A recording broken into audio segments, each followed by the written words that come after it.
Love is a high-risk behavior. Hi, everyone. Welcome to the podcast, High Risk for Heartbreak. I am your host, Christina, and I'm so glad you decided to join me today. For those of you who are new here, I pray you find value in at least one thing I say today. And to my old and faithful returning crew, you know just how much I appreciate you. If you haven't already, hit that subscription button and let me know that you like this content by hitting the like button. That just lets me know how to better tailor this channel for you.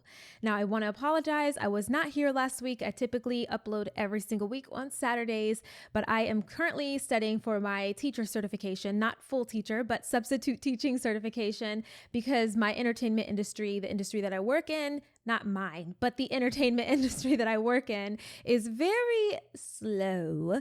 And as we know, there are some companies, big production houses that are moving out of the United States and over to the UK. So it's just making things look a little bit different for me. So because of that, I always keep a second job, sometimes a third job, depending. And I usually nanny. So I nanny and I homeschool. But my last nanny baby that I've been with for 2 years has gone off to school. He is now in preschool. Tear. I know he's doing so well, though. He was so well equipped. He was ready. He was prepared. The homeschool program that I was working with him on just was fantastic. So he is in good hands. I know he is. But because of that, I now am going to be transitioning, I think, more into a larger set of education versus stay-at-home nanny type jobs, because the intimacy is just I think it's a little hard for me to go from having a child, a singular or two children for an extended period of time and then them being gone. So I am going to move into a space that allows me a little bit more flexibility and not as much intimacy with the children. And that'll just mean I get to touch more lives, which I'm very excited about. So I wanted to come to you guys this week and tell you about a story. It's not a story. I want to tell you a dream that I had actually back in 2023. As many of you know, this particular podcast was birthed after I went through the hardest heartbreak that I've ever been through in my life. I was engaged to be married and to whom I thought was literally going to be my husband until death. And, God revealed some things and that was taken away from me. I say taken away because it was something that I didn't necessarily want. Okay. So, because of that, I went through a pretty extensive heartbreak recovery process, and I still am in ways recovering, which it comes up, every now and again with certain things. You just never know, but I'm almost 3 years out from that. It'll be 3 years, October 1st. So we're almost there. 3 years. I can't believe it. Time has truly flown by because I have literally been in the arms of the Lord these last 3 years like I have never been before. And so I want to share a dream that I actually had the year after he and I broke up. And it wasn't even a full year. I want to say it was about 9 months after we broke up. And I had been doing a lot of crying. I'll just say that. A lot of lamenting was happening, a lot of prayer, a lot of supplication, fasting, losing weight, not even from fasting, just because that's what happens after you break up with someone. So I'm going to tell you guys about a dream that I had that the Lord definitely gave to me to help me find some peace about my future and about my present moment at that time. I cannot wait to share this with you. I have been sitting on this for a long time. I've been afraid a little bit, not afraid, just I think I've been really listening to the Lord's voice on whether or not and when to share this. I knew that I wanted to share it. I didn't know if I was going to share it in a book format or like a small ebook type format, or if I was going to do it through the podcast or some other kind of way, maybe artistically, like in a movie or something. But I am deciding to share it today because God has given me peace to go ahead and share it with you. And so bear with me. I'm a little nervous to share it, but let's go ahead and get into it. So like I said, it was summer 2023. We were going through a strike. My industry has been through a lot since COVID. We were going through a strike. So there was a writer's strike that had happened for a few months. And then we had a performer strike or actor's strike. And then there were impending strikes and possible strikes going on with some of the crew. And it was a lot going on for the entertainment industry. And so this year was interesting. There were a lot of things I think that were being removed from me during this time. And so I was doing a lot of crying, like I said earlier. I was really truly depending on the Lord in every single way, shape, or form. I don't think maybe I have shared this. I think I shared it in one of my previous podcasts about how my ex-fiance and I used to actually live together, which yes, we were out of order. I will say it. And we knew, we were out of order. And we were living together. So I went on after this, of course, to live by myself, and he was living by himself, I believe.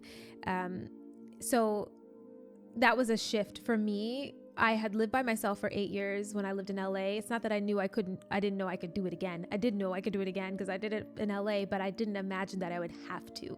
So just, think about that. That is in the back of my mind. Like, I didn't think I'd have to be here again, single, back out on the streets, as they say, or whatever. But anyway, I had this dream in the summer of 2023. And the dream started out, it was beautiful. It started out, I was a bride in this dream, and I was in this very small chapel that had these beautiful vaulted ceilings. You could tell it was an older chapel, and it was lots of white and lots of wood. That's what I'll say. It was quaint. It wasn't overly decorated or anything like that. I do remember the wood pews being brown and white, and the walls being white and the roofing being brown.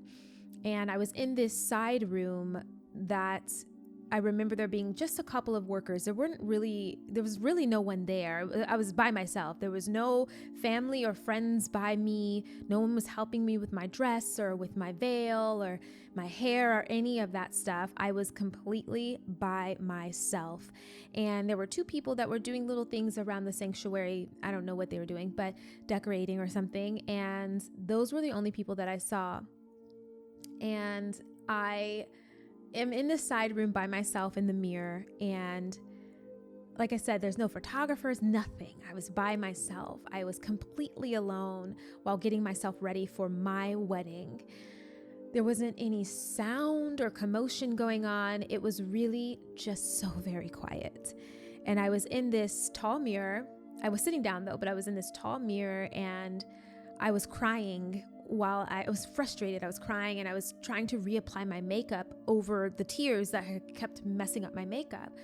But the thing that really stood out for me was I was applying this red lipstick. Now, I love red lipstick. I haven't worn it in a long time. I don't know why I haven't been wearing red lipstick this year, but I love a nice robust red lipstick. And so I'm putting this red lipstick on, and I've got my wedding dress on, and my hair is done, and my makeup's mostly done, but I keep having to redo it because I'm crying.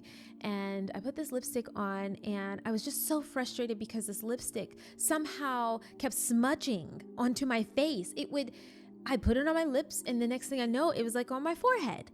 And then I would wipe it off my forehead and reapply my powder, and then the lipstick would be on my cheek. And I'm like, how did this lipstick get on my cheek? I haven't touched anything. I remember I was working with a sense of urgency. I wasn't rushing, but I was working with a sense of urgency because I needed to get ready. I was getting married. But my frustration was causing me, of course, to cry. And then these smudges kept happening, and I could not figure out why they were happening. They just kept appearing. So suddenly it was time, and I dropped my lipstick, and I just remember taking my dress and running to the front of the chapel, which had these French style windows on that were flanking both sides of these really humongous arched wooden doors. And I was sitting at a window seat in the window, and I was looking out the window because I wanted to see what all the commotion was about. But I was ready for whatever the commotion was. Like, I knew this is where I needed to be, was at the window looking out. And there wasn't any noise though, so it sounds funny saying there was commotion, but it was really more of an unction, like a prompting to go to the window and see. It was my spirit being stirred to come and see. And so the doors suddenly open up by themselves to the sanctuary of this chapel. And it was like they were guided by the wind themselves. No one opened the doors. There was no one there. It was empty. I was the only person inside this chapel at this point. And the doors opened, and this bright beam of light just shot through the doors. And it was just pouring in. And like, you remember, this is my wedding, but I'm sitting by the window looking out, trying to see what's coming. And then this bright beam of light just comes through the doors. Why am I even at the window? I don't know. So I get up and I walk to stand in the opening of the door. And as I'm standing there, I'm of course blinded by this light, and I see this man, and he is wearing some type of vestments. He's got on a suit and a robe. It was like everything all at once, but not confusing. It was just pure white. And his face, I couldn't make out his features. It was just light. His face was just completely light. But I could see around the light, and behind him, there was a procession of angels. And I knew they were angels that were walking behind him, and they were in this sort of triangular formation. But it was a triangular formation, and this man, who I had such peace about, was leading this formation as he walked down this white was it carpet? I don't know what it was, but this white aisle, I'll just call it an aisle because I wasn't really paying that much of attention to it. But he walked towards the doors and towards me. And I was just, stuck looking at him. He was the most beautiful person I'd ever seen. He was the most beautiful person I'd ever seen. He was just light. And it was like the Psalms, say that the heavens declare the glory of God. The skies proclaim the work of his hands. In the heavens, God has pitched a tent for the sun. It's like the bridegroom coming out of his chamber, like a champion rejoicing to run his course. That is what it felt like. When I saw him, it was just like glory was washing over me. And man, it was so beautiful. It was really beautiful. So of course I'm crying again because I'm a crier. I don't care. I'm a crier. I'm gonna cry me some cries. Okay. So I was crying, but it was no longer these tears of frustration that filled my spirit like before the wedding. It was tears of peace, tears of surrender. It was awe of this glory. It was glory washing over me. Everything about me was completely arrested in that moment. And as he continued to walk closer to me and into the doors, I just moved out of the way. And he kept walking, and he kept proceeding towards the altar. And at this point, the angels no longer were by him. They were at the door or something. No. The angels weren't at the door anymore. They filled the space because remember, there was no one in the space. So it was just him, and then it was just me. And when he walked past, as I, watch him walk past me like this, suddenly the chapel is now filled with all of these people and these angels. And these people felt like family to me. They felt like friends to me. They felt familiar. They were people that I cared about, but I didn't care to look at their faces. My heart and my eyes were trained on Jesus. So I watch him walk past me, and then I turn, and I'm in the aisle now, and he walks up to the altar, and he didn't look at me when he walked past. He goes to the altar, and, I step into the aisle, and then he turns around, and he put both of his hands out like this. He put both of his hands out like this to receive me. And I started walking. I was the bride, and I walked to him, and I felt all the eyes of my friends and my family on me, but I didn't look at any of them, but I felt people seeing me. All of that frustration and the loneliness that I had experienced before was gone. All of that not being enough, not being pretty enough or ready enough or whatever, was washed away. I was just in complete peace as I walked to him. And then once I reached him, I woke up from the dream. And of course, I just cried because if I'm crying in the dream, I'm definitely going to be crying in real life. It was so beautiful. It was so beautiful. He was so beautiful. And I guess finally I was beautiful. And I don't mean in a vain way. I mean in a presence way. My presence, my countenance was beautiful. And so I went on to tell this dream to my counselor, who is also a pastor, and he actually gave me some wise interpretation of the dream. And one of the biggest things that stuck out to me about what he said when he interpreted the dream to me was that in the beginning, when I was getting ready, I was frustrated about not being able to get this red lipstick to look right on me. It kept smudging, getting all over my face, and I kept covering it, wiping it, covering it, reapplying. And it didn't matter what I did to try to clean myself up for the groom. I just kept looking imperfect. And these imperfections, I would wipe them away and they would just show back up. It was like they just appeared. It's not like I was touching my face. It was so strange. These stains of red lipstick would just continue to show up. And I would wipe and I'd cover and then foundation and then there they were again. And so my counselor tells me that this is me trying to fix myself for my bridegroom. And it was symbolic of two things, especially after coming off of this breakup with my ex-fiance. This was post my wedding planning. This is post announcements, engagement photos, post wedding website going up, like just going up. This was post me finding my wedding dress on the same day that I found out that he was not honoring me. This is 9 months post all of the tears, all of the trying to reconcile with myself that I am enough for a man to want to stay, for a man to want to love properly, for a man to not want to betray.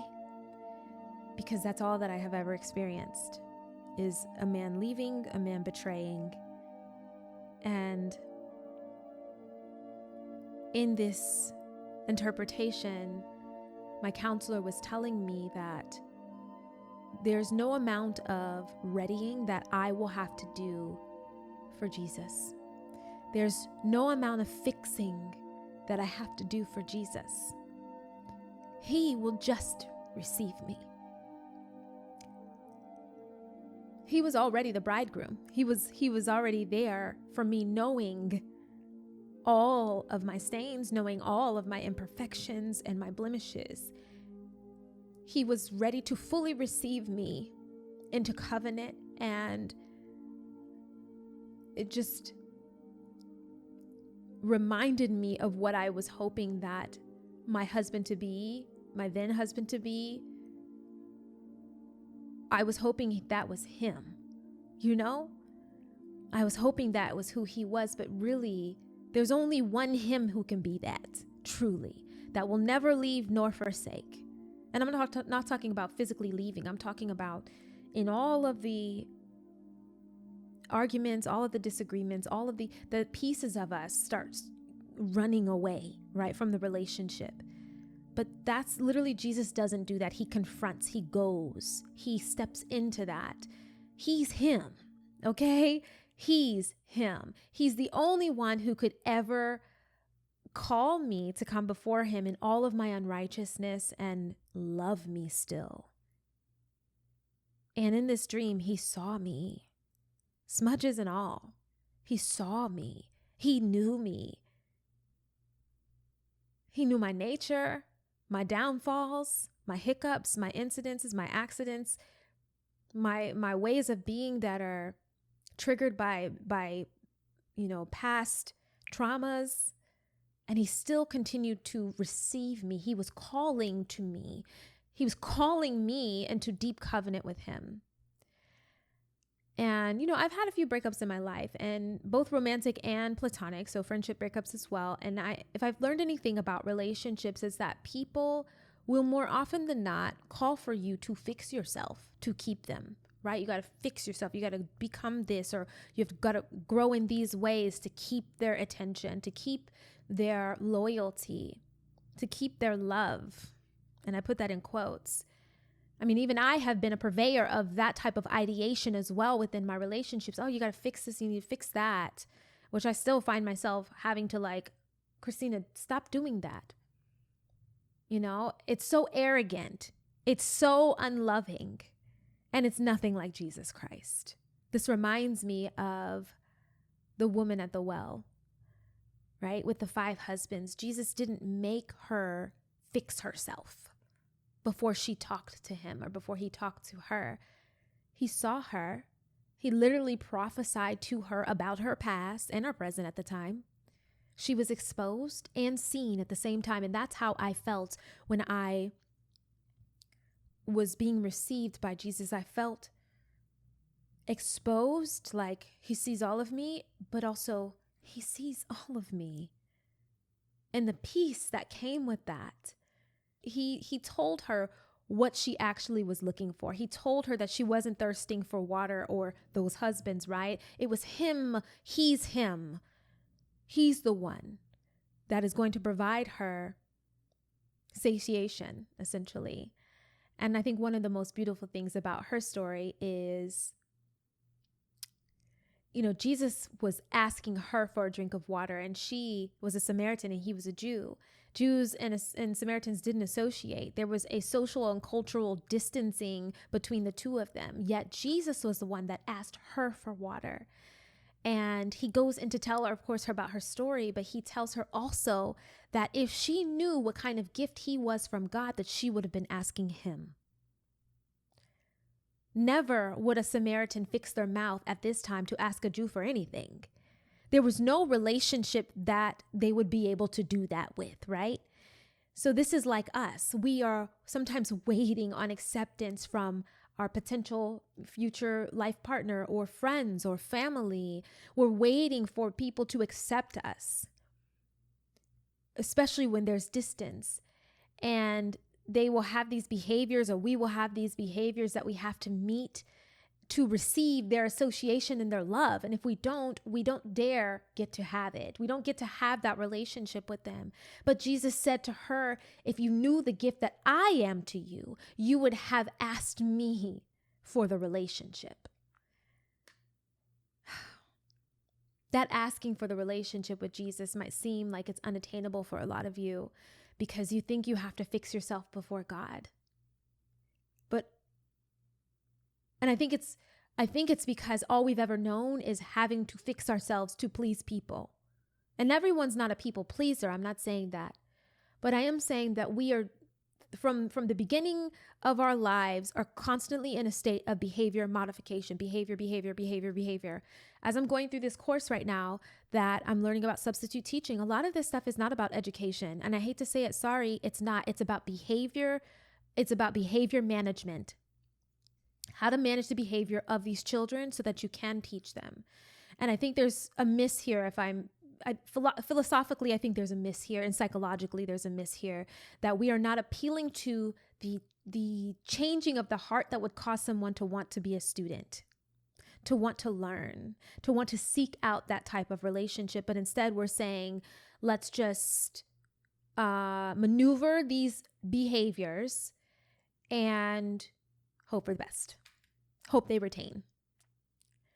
Anyway, that's a very much a tangent, and feel free to say anything in the comments if you have something to say to that. But that behavior modification is not heart change.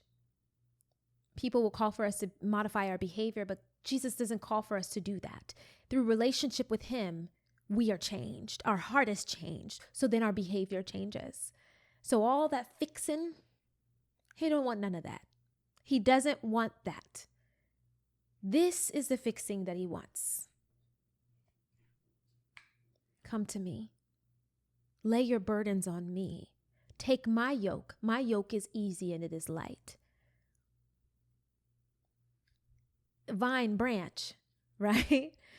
Man, I have waited so long to tell this dream, but like I said earlier, I wasn't sure of the right time to release it. And honestly, I've been thinking a lot about this channel and over the last year and some change, year and a half that it has been going in season 3 now, there has been some shifts for me in my life and how God is just calling me, continues to call me closer and draw me closer to him in covenant.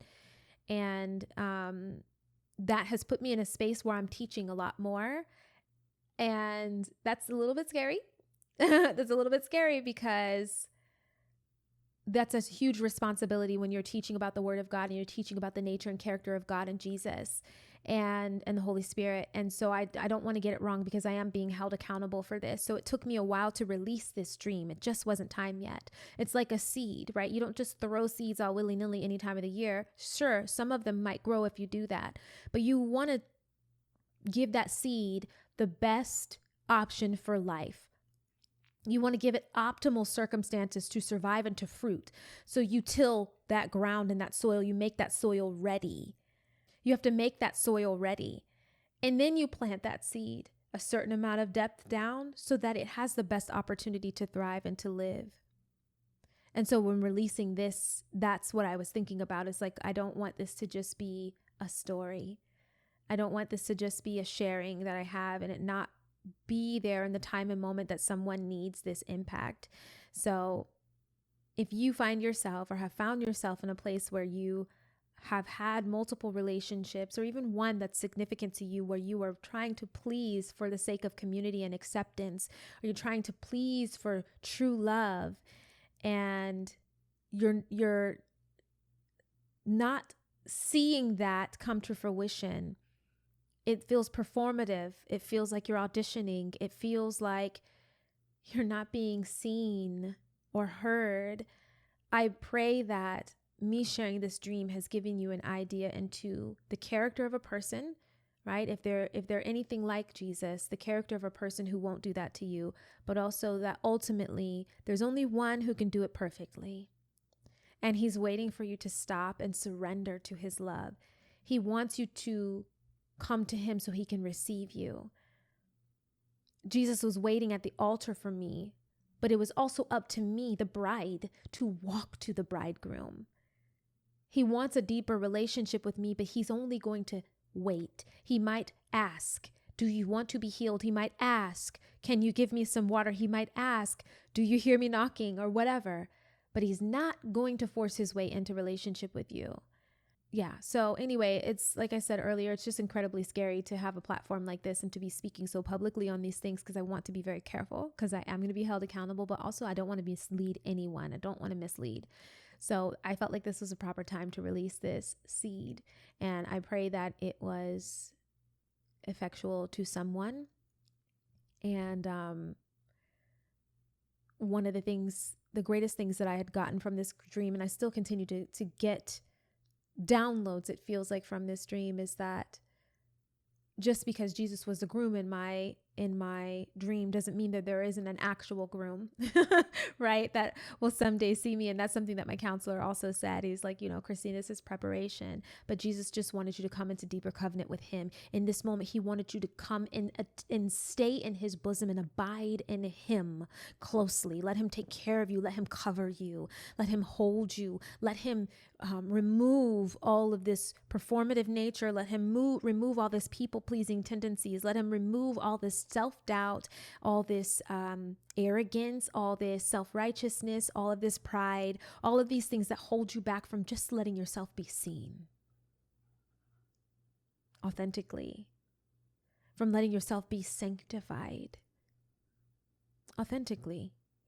No behavior modification, no necessity for readiness, just surrender. And so, anyway, I pray that this reached you well, whoever this message was for. I want to thank all of you for coming on to support me. I appreciate it. I really, really do. I appreciate the comments and things that you guys tell me offline. It means a great deal to me to have a community, small or large, but nonetheless that is being impacted in some way, shape, or form. And this has grown me. This process has grown me so much in my relationship with God and people. And so, yeah, thank you guys so much for loving yourself first, so you can then go and love your neighbor. Until next time. Why don't you stay a little longer? You like what you like, right? Subscribe to the channel so we can spend a little more time together, and maybe comment your thoughts, because I care what you're thinking. Love is the risk and the reward.